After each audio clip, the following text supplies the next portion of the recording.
आजकल के ज़माने में दोस्तों, पैसा कमाना जितना मुश्किल काम है ना, उससे अधिक ज़्यादा मुश्किल काम है पैसा को बचाना।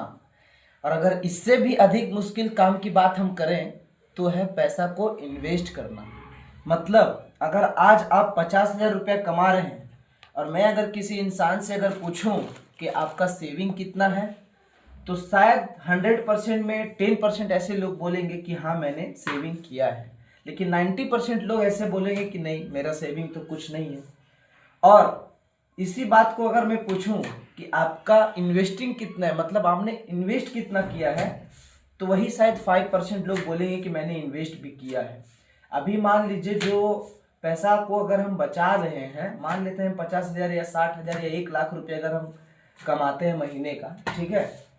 और उसी पैसे में से अगर हम 20% बचाते हैं, तो बचा करके अगर हम बैंक में रखते हैं, तो बैंक में रखने से हमको क्या फ़ायदा है? वो तो हमारा मानते हैं कि हमारा पैसा वहाँ पर सेव है।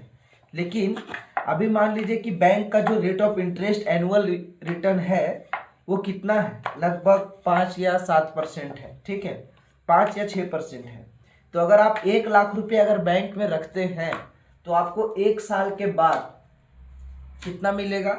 1,00,000 पे अगर 6% का रिटर्न दिया है तो 6,000 रुपये 1 साल बाद मिलेगा, ठीक है, अगर आप सेविंग करके रखते हैं तो। लेकिन यही पैसा को अगर आप इन्वेस्टिंग करते हैं, मतलब इन्वेस्ट करते हैं कहीं, जैसे आपको मैं बताता हूँ, अगर मान लीजिए यही पैसा अगर आप गोल्ड में कहीं डाले होते 1,00,000 रुपया, ठीक है, तो 1,00,000 रुपये अगर गोल्ड में, आज से आप देख सकते हैं गोल्ड का प्राइस कितना हाई हो रहा है, ठीक है, गोल्ड आज कितना आगे बढ़ रहा है। अभी से 5 साल पहले कितना था?